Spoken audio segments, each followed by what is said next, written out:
Gloria a Jesús. San Juan capítulo 1 y versículo 1 leemos y después vamos a ir al 14. Dice así la palabra de Dios en el nombre del Padre, del Hijo y del Espíritu Santo. En el principio era el Verbo, y el Verbo era con Dios, y el Verbo era Dios. Y el 14 dice, y aquel Verbo fue hecho carne, y habitó entre nosotros, y vimos su gloria, gloria como del unigénito del Padre, lleno de gracia y de verdad. Oramos. Señor, gracias te damos en esta tarde por la bendición que nos das de reunirnos para alabar y glorificar tu nombre. Ahora también, Señor, te pedimos que tú nos ministres con tu palabra, que tu Espíritu Santo nos hable, nos ministre, que tú nos guíes a toda verdad y a toda justicia, Señor, que esta palabra sea de vida y salvación para cada uno de los oyentes. Gracias, Señor. Amén y amén. Esta mañana estuvimos hablando de ese tema, cómo Dios ha existido en tres personas por la eternidad y que Él es el Padre eterno, y por ser Padre eterno, entonces quiere decir que ha habido un Hijo eterno, que es Cristo Jesús. Jesús no comenzó a ser Hijo en algún punto de la historia. Jesús siempre en la eternidad ha sido el Hijo, y el Padre y el Espíritu Santo. Y siempre ha habido amor, porque Dios es amor. Entonces ha habido amor entre estas tres personas de la deidad, y ha habido cooperación, amor y trabajo juntos. Y después miramos que ese círculo se fue ampliando, y Dios creó a los ángeles de igual, por amor, con cooperación, y los ángeles trabajando son ministros del Señor. Jesús hace una referencia cuando habla de los ángeles y menciona a los niños, y dice que los ángeles de esos niños están siempre delante del Señor. Tengan cuidado de lo que le hace a un niño, dice la Biblia. Entonces miramos que los ángeles están activos, y no solamente cuidando específicamente a los niños, sino que al pueblo de Dios. Dice que el ángel de Jehová acampa alrededor de los que le temen y le defienden. También miramos que son ministros y mensajeros. Y después el Señor creó al hombre con el mismo propósito, para que hubiera amor entre Dios y los hombres, y también para que hubiera cooperación, trabajo, que trabajáramos juntos de la mano. Así es que hoy, esta noche, yo quiero recalcar este tema de que Jesús es Dios mismo y es parte de lo que se le conoce como la Trinidad. El versículo primero que acabamos de leer aquí dice que en el principio era el Verbo, y el Verbo era con Dios, y el Verbo era Dios. Qué interesante. Sabe que los griegos, algunos filósofos de ellos decían, el mundo está en constante cambio. Y el ejemplo que usaba uno de estos filósofos era que le dice, bueno, si vas al río y te metes un poquito al río y te sales y te vuelves a meter, ya no te metiste al mismo río, porque pues las aguas de cuando te metiste de primero, esas aguas ya se fueron, están viniendo aguas nuevas. Entonces ellos dijeron, el mundo está en constante cambio, ¿verdad? El río era el gran ejemplo, el clima. Y yo eso pensaba el otro día, que miré que ya los días están acortándose, y dije, pero se van a empezar a cortar hasta diciembre 21, diciembre 22, que es el antiguo diciembre 25, el día más corto del año. Hoy ya no es invierno solsticio, ya no es el 25, sino que quedó para el 21 de diciembre. Y entonces se van acortando los días, y llega invierno para nosotros aquí en la parte norte de las Américas, y es el día más corto. Pero ¿qué pasa en diciembre 22, 23? Empieza otra vez a crecer poquito a poquito, y va hasta junio 21, 22, cuando es el día más largo. El sol va cayendo tipo casi 9 de la noche acá, 8:45. Entonces, ¿y qué pasa después de ser tan grande? Empieza a disminuir otra vez hasta diciembre 21, y así está constantemente, y día tras día hay un cambio. Entonces tenía razón ese filósofo, que día tras día el planeta está en constante cambio, el clima está cambiando. A mí se me hizo un poco extraño cuando salieron de que el problema ahora es climate change, porque antes íbamos a una congelada, global freezing, un ice age, después global warming, el calentamiento global. Y ahora el problema es el cambio de clima. Pero si el clima siempre está cambiando, o sea, ¿de dónde salen con eso? Y los griegos lo notaron miles de años atrás, unos 1000 años antes que Jesús viniera a esta tierra, ellos habían visto eso. Pero en medio de esa transformación que hay constante, ellos también vieron de que hay unas reglas y que son estables. Entonces, ¿qué pasaría si simplemente está cambiando todo día con día? Llevaría a un caos total, a una destrucción, un caos total, un desorden total. Pero ellos también se dieron cuenta que hay un orden y que hay leyes. Y a esas leyes, a ese orden, le llamaron logos, que es un verbo de acción, ¿verdad? Entonces está una palabra, dijeron ellos, es un sistema, una palabra que mantiene el orden. Ellos no creían en el Dios de Israel, el Dios de la Biblia, ellos creían en Zeus y en muchos dioses, ¿verdad? Zeus, Atena, Olympus y muchos otros.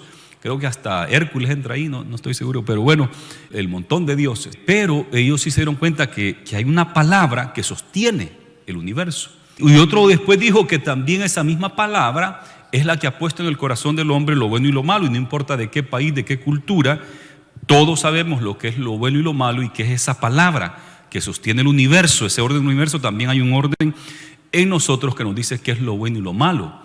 Y ellos, haciendo análisis y observando el planeta en filosofía y ciencia, llegaron a esa conclusión y no estaban tan lejos, porque es cierto que hay un verbo. Y Juan, que le escribe en esa época que los griegos han influenciado la cultura, son los romanos los que están dirigiendo, pero los romanos adoptaron la cultura griega. Entonces él escribe esto tomando en cuenta que hay una audiencia griega que va a leer esto. Y entonces él les dice que en el principio era el logos, que tenemos la palabra en griego acá, que al español la tradujimos verbo. En inglés logos se tradujo a palabra. In the beginning was the word, ¿verdad? In the beginning was the word. Y nosotros decimos en el principio era el verbo. En inglés en el principio era la palabra. Y claro que el verbo es una palabra también, pero es una palabra la más poderosa de todas porque es la de acción. Es la palabra de acción, ese es el verbo. Entonces, en el principio estaba el verbo, así como dijeron los griegos, hay un verbo que sostiene todo esto, hay un logos que sostiene todo, y aún en nosotros lo bueno y lo malo. Pero los griegos solamente pensaron en el logos, pensaron en el constante movimiento del planeta, las estrellas, cómo se mueven día con día, mes con mes, hay movimiento en los planetas y en las estrellas y todo eso. Pero dijeron logos que sostiene todo esto, pero ellos no pensaron que el logos o la palabra, que es un pensamiento, que para que haya un pensamiento debe haber alguien que lo piensa. Y ahí es donde Juan les ayuda, porque les dice, y el verbo era con Dios. Ese logos, esa palabra, es de Dios, es con Dios. Pero también nos dice que ese verbo era Dios, es Dios mismo. Y aquí comienzan los problemas de los testigos de Jehová, porque ellos acá le pusieron el verbo era un Dios. Es un artículo esa palabra, y en el original cuando se escribió esto no había un artículo ahí. Y los testigos de Jehová no respetaron eso, nosotros sí, y el verbo era Dios.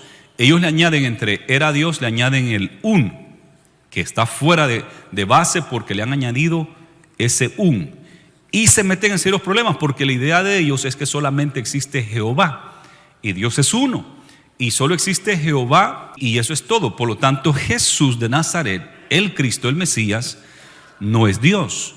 Ellos creen que Jesús fue creado. En un punto de la historia, Jesús, el Hijo, fue creado. Creen que es un ángel. Y además creen que puede ser el arcángel Miguel. Ellos creen que Jesús es un ángel y puede ser que sea el mismo arcángel Miguel, la persona de Jesús. Entonces ellos quieren decir que hay un solo Dios. Y nosotros decimos amén a eso, hay un solo y verdadero Dios. Lo que no quieren entender ellos, esta parte que encontramos en la Biblia, que el Padre, el Hijo y el Espíritu Santo son tres diferentes personas, pero un Dios. Y esa es la parte difícil de entender. Así es que ellos, para librarse de todo eso, dicen Jehová es Dios, el Hijo es un ángel y el Espíritu Santo es una fuerza activa, así como esta luz, como la electricidad, que es una energía, una fuerza, pero que no es persona, no tiene sentimientos, no tiene intelecto, no tiene voluntad propia, es una fuerza activa, dicen ellos, del Espíritu Santo. Se equivocan porque la Biblia no lo muestra así. La Biblia muestra que tanto el Padre, el Hijo y el Espíritu Santo son personas, tres personas, pero un solo Dios. Así es que ellos cometen un grave error porque ahora nos están diciendo que no hay un solo Dios. sino que Jesús es un Dios. Entonces ya hay más de uno. Y ese es un gran problema para la propia teología de ellos, que en vez de decir en el principio era el verbo era con Dios y el verbo era Dios, ellos ahora sacan dos dioses de acá. En el principio era el verbo era con Dios y el verbo era un Dios, pero no era el Dios verdadero. O sea que se meten en un problema serio. Ellos solitos, pobrecitos. Y además que le añaden a la palabra. Y dice la Biblia que el que le añada a la palabra se le va a añadir las plagas que están en este libro. Y el que se le quite a este libro, también se le va a quitar a esa persona su nombre que está escrito en el libro de la vida. Se le va a quitar su parte con Dios y se le va a quitar su nombre del libro de la vida. Que el Señor nos ayude. Nos dice que este verbo hizo las cosas, dice en el versículo 3, y todas las cosas por Él fueron hechas, y sin Él nada de lo que ha sido hecho fue hecho. Todas las cosas por Él fueron hechas. ¿Por quién? Por este verbo.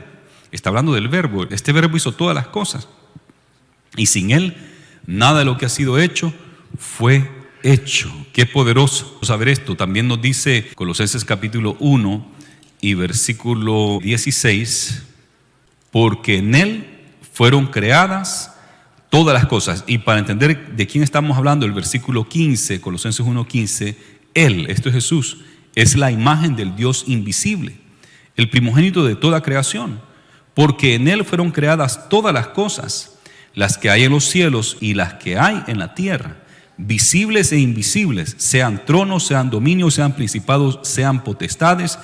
Todo fue creado por medio de Él y para Él. Él es el que creó todo. Mire el 17.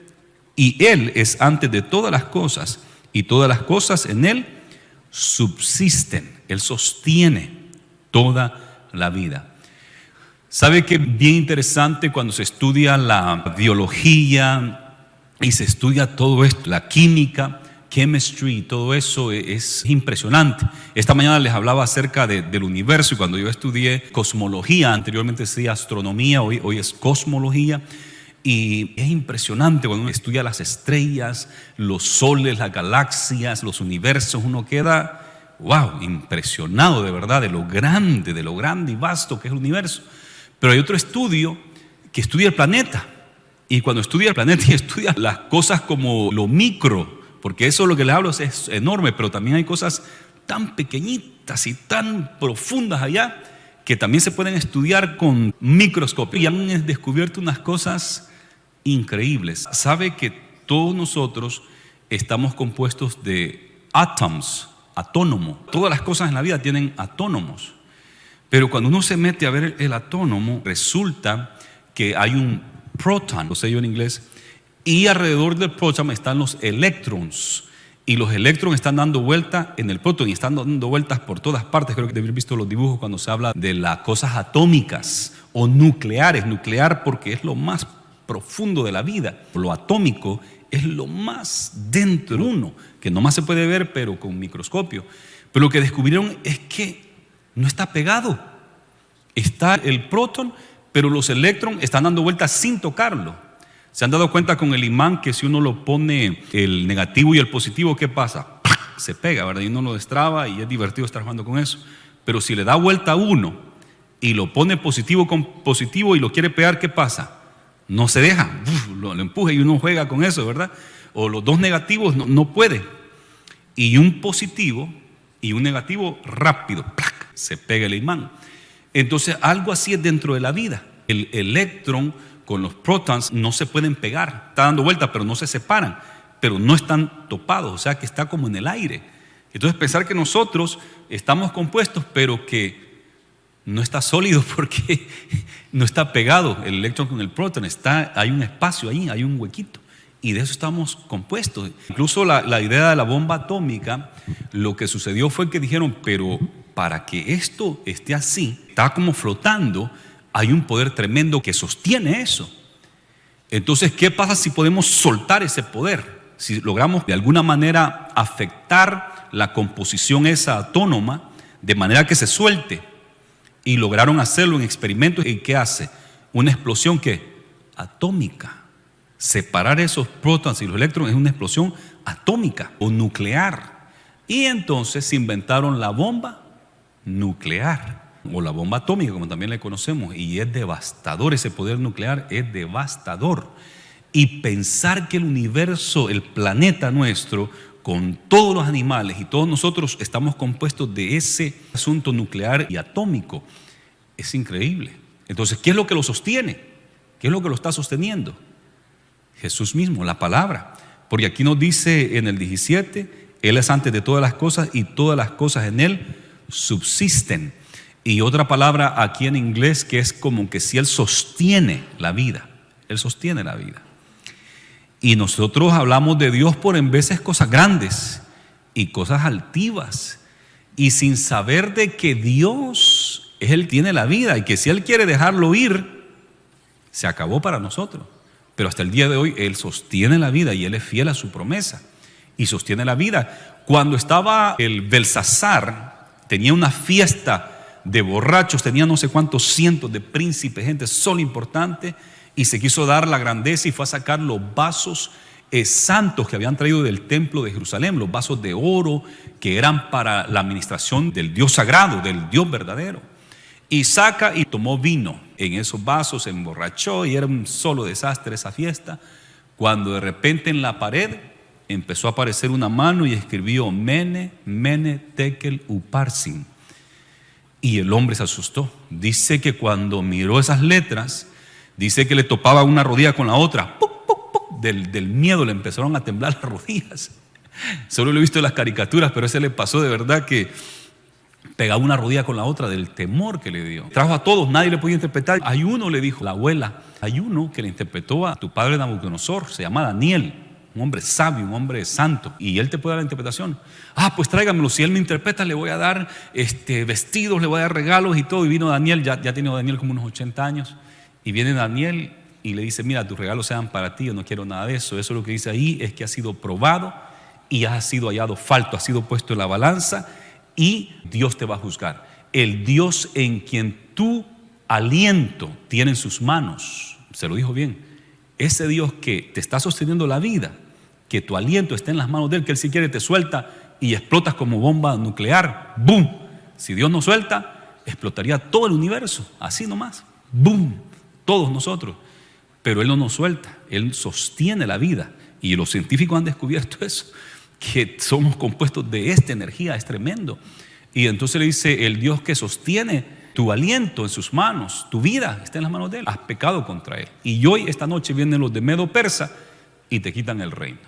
Y le quiso dar los regalos y todo, no, así fue, esa misma noche entraron los de Medo Persa y se acabó el imperio de Babilonia. Ese Dios sostiene nuestra vida y hay gente que habla grandes cosas contra Dios y se jacta, ¿verdad? Y uno los ve y dice, wow, ¿cómo pueden hablar así del Señor y cómo pueden hablar así de Dios? Y uno se pone y uno dice, que Dios le mande un rayo, ¿verdad? Que le caiga un rayo para que vea. Y la otra que podemos pensar ahora es que el Señor lo suelte para que explote como bomba, ¿verdad? Pero Dios es bueno, Dios es paciente, no quiere que ninguno se pierda, porque eso éramos nosotros antes.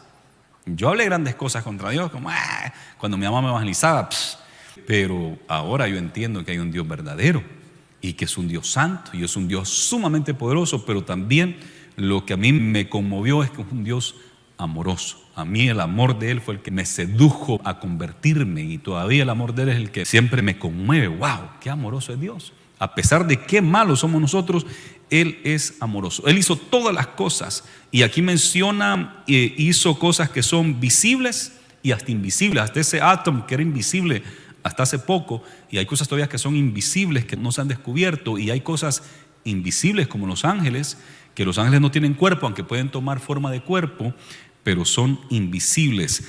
Tronos, dominios, principados, potestades, todo fue creado por medio de Él y para Él. Así de poderoso es Jesús. Jesús es Dios. Y algunos, como los testigos de Jehová, una doctrina unitaria para descartar la deidad de Jesús. Otros tienen una doctrina unitaria para descartar la Trinidad, Padre, Hijo y Espíritu Santo, y decir que solo es Jesús. Jesús es el Padre, Jesús es el Hijo, Jesús es el Espíritu Santo, y hacen una doctrina unitaria, tanto para descartar las tres personas de la deidad, o una doctrina unitaria para descartar que Jesús sea Dios.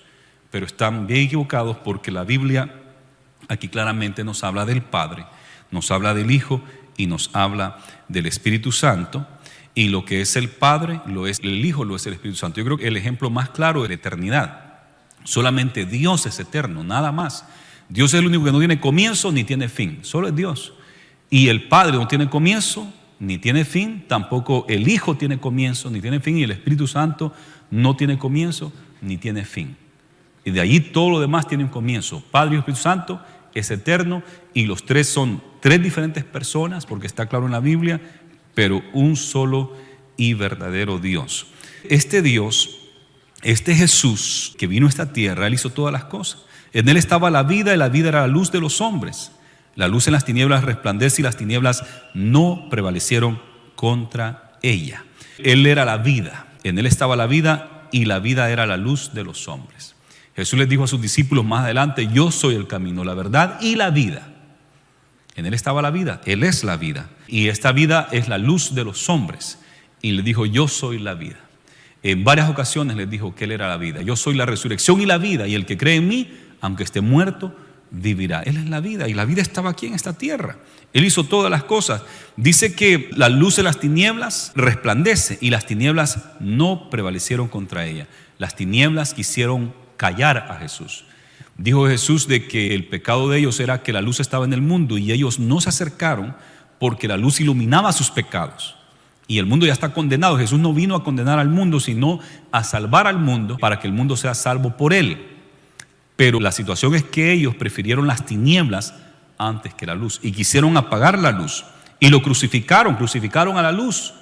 2 días pensaron que ya la habían hecho, pero al tercer día Él resucitó. La luz resplandeció, y resplandeció más fuerte que nunca. Entonces la luz, las tinieblas no prevalecieron contra la luz. La luz venció y resucitó al tercer día, que es nuestro Cristo Jesús. Miren lo que dice en el versículo 9: aquella luz verdadera que alumbra a todo hombre venía a este mundo. Esa luz verdadera vino a este mundo. Qué hermoso cuando Jesús caminó por las tierras de Galilea, caminó las tierras de Judea y Jerusalén, esas tierras de polvo, porque no había pavimento como lo hay hoy, y esas tierras de polvo. Él hizo ese planeta y Él caminaba ahí. Él hizo los pajaritos, y una vez Jesús les dice: consideren las aves del campo, las aves del cielo, consideren las aves del cielo. Él las había hecho. Él sabía cómo funcionaba todo. Él sabía toda la ley dinámica que tienen los pájaros para poder volar, para poder levantarse de la gravedad y volar. Él diseñó eso. Él sabía todo eso. Y también sabía que las avispas, o la abeja, la de miel, la bis, él sabía también de que esas fueron diseñadas para quebrar toda ciencia matemática. Todo es un misterio. ¿Cómo es que las avispas pueden elevarse con el diseño que tienen? Es increíble, no podían tener que volar, pero así fueron diseñadas por Dios para mostrar que de Él es la ciencia. El Señor sabía, y una vez le dijo: consideren los lirios del campo, cómo se visten más hermosos que Salomón. Ni Salomón pudo vestirse así de hermoso como los lirios del campo. Y los lirios del campo, Jesús, el Verbo, Dios mismo, los diseñó para que llenaran ese campo de colores hermosos, ¿verdad? Qué sé yo, rojos, amarillos, morados, y muy lindo. Y Él lo hizo. Dice: consideren esas plantas. El Señor sabía exacto la composición de esas plantas. Consideren las aves. Él sabía exacto cómo eran las aves. Y Él le decía a sus discípulos: consideren esto.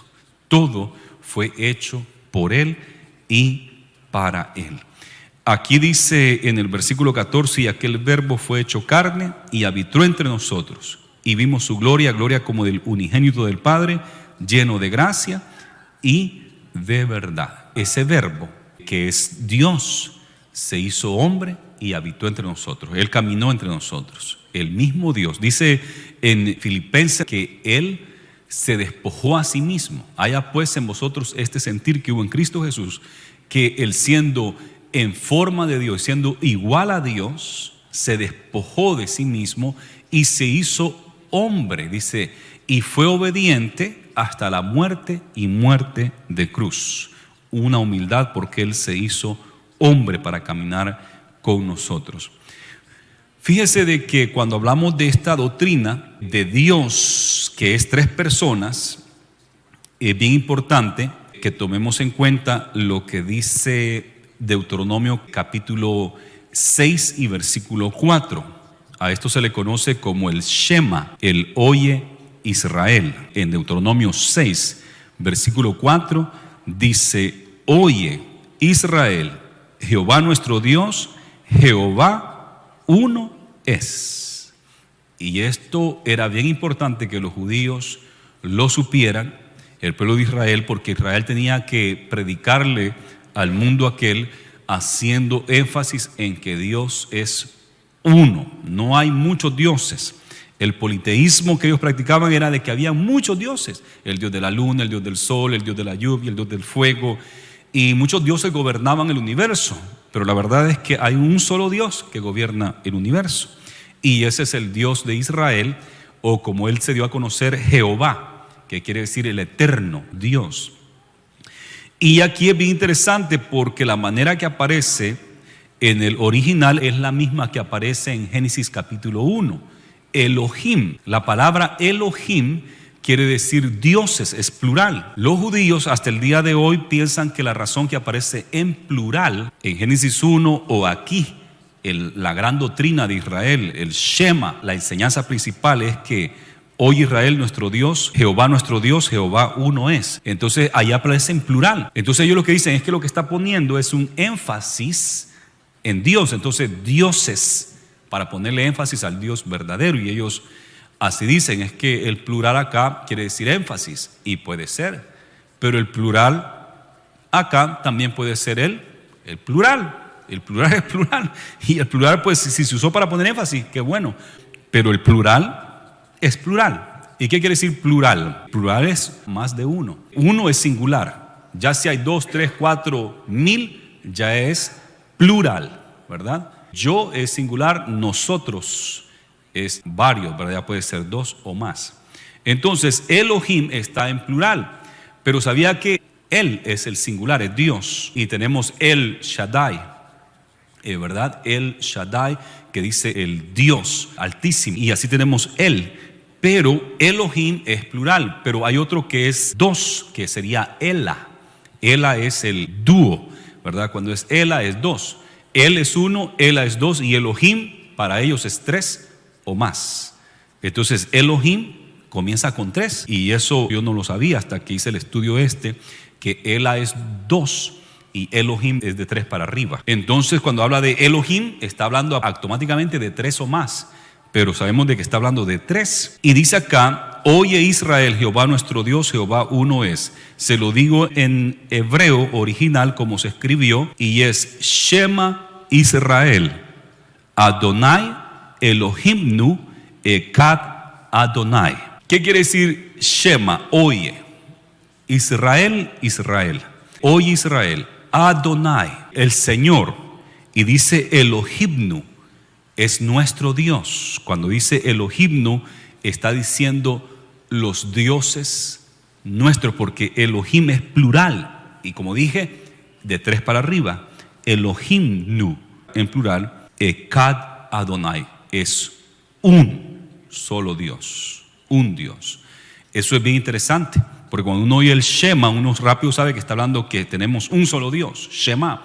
Pero si uno va al original, está hablando que nuestro Dios, que es plural, es uno. Y yo creo que esto es poderoso, porque siempre Dios así se reveló. Desde el primer capítulo se nos revela que Él es plural, que son 3 personas en un solo Dios. Cuando hablamos de la Trinidad, uno dice que el Padre, el Hijo y el Espíritu Santo es un Dios. Estos 3 son un Dios. Lo mismo en sustancia y lo mismo en igualdad de poder y gloria. Está el error de creer que son 3 diferentes dioses, y nosotros hacemos hincapié que eso no es así. No son 3 dioses, es un Dios. Pero está el otro error en creer de que no son 3 personas, sino que son 3 manifestaciones, que por ahí se manifestó como el Padre, después se manifestó como el Hijo y después como el Espíritu Santo. No, Padre y Espíritu Santo han existido siempre, y no son 3 manifestaciones, son 3 personas que componen la persona de Dios, la deidad, Dios mismo. Y esto creo yo que es bien importante que lo creamos. Es bien difícil entenderlo, es bien difícil entender a Dios, porque Dios es enorme. Les conté cómo era de grande las estrellas y la cosmología y cómo es de pequeñito todo lo micro, y hay cosas, imagínense que Dios ha hecho todo eso y cómo nosotros vamos a poder entender la mente de Dios. Y les decía esta mañana, aunque no entendamos alguna cosa, no podemos decir, pues como yo no la entiendo, no la creo. Hay muchas cosas en la escuela que yo no entendí y no puedo decir, no creo en la química porque nunca me gustó esa clase. Entonces no es cierto porque yo no la creo. Es cierto aunque yo no crea. Lo mismo con Dios. Aunque usted no entienda a Dios, no entienda esto de la Trinidad, es verdad porque está ahí escrito. Está ahí. Jesús habla de que el Padre me ha amado. Y se oyó la voz del cielo que dijo, este es mi Hijo amado en el cual tengo complacencia. ¿Cómo explicamos eso? Más que hay un Padre, hay un Hijo. ¿Y cómo explicamos que Jesús dijo, voy a rogar al Padre para que les mande otro Consolador? Y Jesús habló de que yo les voy a mandar a otro Consolador para que no queden huérfanos. Y voy a mandar el Ayudador, Paracletos, que es el Espíritu Santo.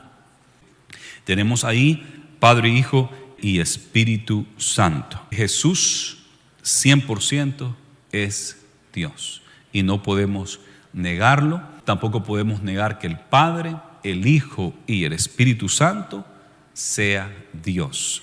Y no estamos hablando de que son tres dioses, sino que estamos hablando que es un solo y verdadero Dios. Un Dios. Gloria al Señor, gloria a Jesús. Ese Dios vino a esta tierra por el gran amor que nos tiene a nosotros. No había otra manera que nosotros pudiéramos ser salvos, porque el hombre no se podía salvar a sí mismo. No hay un trabajo que el hombre pueda hacer, una obra que el hombre pueda hacer para salvarse.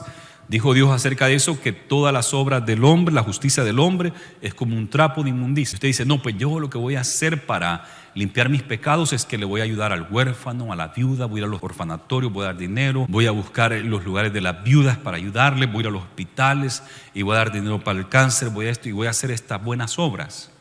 No le puede salvar porque su justicia, lo bueno que usted puede hacer es como un trapo de inmundicia. No hay manera que usted se salve con eso. No hay un trabajo que usted pueda hacer, ni tampoco hay una moneda con la que usted pueda comprar la salvación. No hay eso. Ahora, Dios había establecido sacrificios de animales para lo que es la remisión de pecados, para lo que es la expiación de pecados. Y tenían ofrendas de paz y tenían ofrendas para perdón de pecados, y las familias traían corderos para sacrificarse delante del Señor y otros animales limpios, y una vez al año se tomaba un cordero de un año y se hacía el sacrificio de expiación. Una vez al año también se tomaban 2 bueyes, uno para sacrificarlo en holocausto y uno para mandarlo por el desierto, que se fuera y que se muriera en el desierto, y era como para mandar los pecados fuera del pueblo, ¿verdad? Y hacían esto. Pero el hombre es superior a los animales. El hombre, dice la Biblia, que fue creado un poco menor que los ángeles. En Salmo capítulo 8 dice, ¿qué es el hombre para que tengas de él memoria? Y el hijo del hombre que lo hiciste, pues lo hiciste un poco menor que los ángeles. No somos ni como los ángeles, mucho menos como Dios, aunque algunos quieren ser Dios, pero no somos, ni siquiera nos acercamos a los ángeles, en lo poderoso que son los ángeles. Pero tampoco somos animales, como nos quieren decir en la escuela, que venimos del mono y pues que somos animales, no más que ya evolucionados, ya no actuamos como los monos y como el gorila, sino que aprendimos a cubrirnos y a vestirnos. Nos da pena andar desnudos, no como los animales, y nos fuimos haciendo inteligentes porque empezamos a comer carne y la proteína de la carne lo hizo inteligente. Bueno, ellos tienen su teoría, pero somos animales, según ellos. Pero la verdad es que no somos animales. Somos hechos a la imagen y semejanza de Dios y somos seres humanos. Seres humanos, ni somos ni Dios ni ángeles, pero tampoco somos animales. Y un animal no podía pagar el precio por nuestros pecados, porque nosotros somos superiores a los animales. Entonces tampoco Dios podía venir a morir por nosotros, porque Dios es demasiado superior para nosotros. Pero Dios se hizo hombre. Jesús de Nazaret nació de la Virgen María y se hizo hombre para poder morir en la cruz del Calvario. Ahora sí, un ser humano ocupó nuestro lugar, un sacrificio una vez y para siempre. Y Él vino por amor, para morir en esa cruz, para darnos salvación y vida eterna. Aquel verbo fue hecho carne y fue hecho carne para que pudiéramos enseñar, número uno, el camino a Dios. Nos dio tantas enseñanzas que los apóstoles recibieron, la guardaron y la escribieron. No solo los apóstoles, sino que miles de gente escucharon las enseñanzas de Jesús, y los apóstoles, guiados por el Espíritu Santo, las escribieron para preservarlas hasta nosotros el día de hoy. Él también sanó muchos enfermos y echó fuera muchos demonios, aún resucitó a los muertos, calmó la tempestad y los vientos le obedecen. Se quedaron sorprendidos los mismos discípulos de él. Pero ¿quién es este que aún los vientos le obedecen? Porque de repente se paró en medio de esa tormenta y calmó los vientos. Cállense. Y quedó una bonanza, una paz. Cualquiera se puede asustar, ¿verdad? Que esté todo oscuro, lloviendo, recio, el barco casi se hunda, y que se ponga de pie una persona y diga: enmudezcan, y se calmen así, y salga el sol. Queda uno pero impactado, ¿verdad? Y ese es nuestro Señor. Él tiene poder sobre la naturaleza misma, porque Él es Dios. Y el pan y los peces los multiplicó así como nada. De 5 panes y 2 peces le dio de comer a alrededor de 20,000 personas, porque dice que a 5,000 hombres, sin contar a las mujeres y los niños. Fue una cantidad de comida tremenda. Es poderoso. Los demonios no tenían que pasar horas como nosotros orando por alguien para libertarlo, sino que nomás le decía: cállate y sal fuera de él, y ¡pum!, salía rápido el demonio. Y hasta se postraban los demonios delante de él. La gente endemoniada llegaba donde Jesús a quererlo adorar. Qué poderoso el poder del Señor. Las enfermedades cualquiera, lepra, ceguera de nacimiento, cualquier enfermedad, cojos, paralíticos que no podían caminar, Él los hizo caminar, los hizo ver, les dio salud, les dio sanidad, para mostrarles que Él era Dios. Poderoso nuestro Señor. Pero el punto principal, aparte de enseñar y hacer todos estos milagros, Él venía a morir en esa cruz. Y murió. La luz prevaleció, la quisieron apagar, pero Él murió en esa cruz y resucitó al tercer día para darnos salvación y vida eterna. Era así la única manera que el hombre podía ser salvo, que Dios mismo se hiciera hombre para morir en esa cruz, dando su vida por nosotros, derramando su sangre por nosotros, para hacer ese sacrificio y darnos así vida eterna. Vamos a inclinar nuestros rostros. Señor, gracias te damos por tu palabra.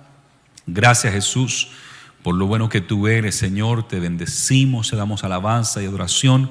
Yo te pido que tu palabra haga efecto en cada corazón y en cada mente, en el nombre de Jesús. No sé si hay alguien.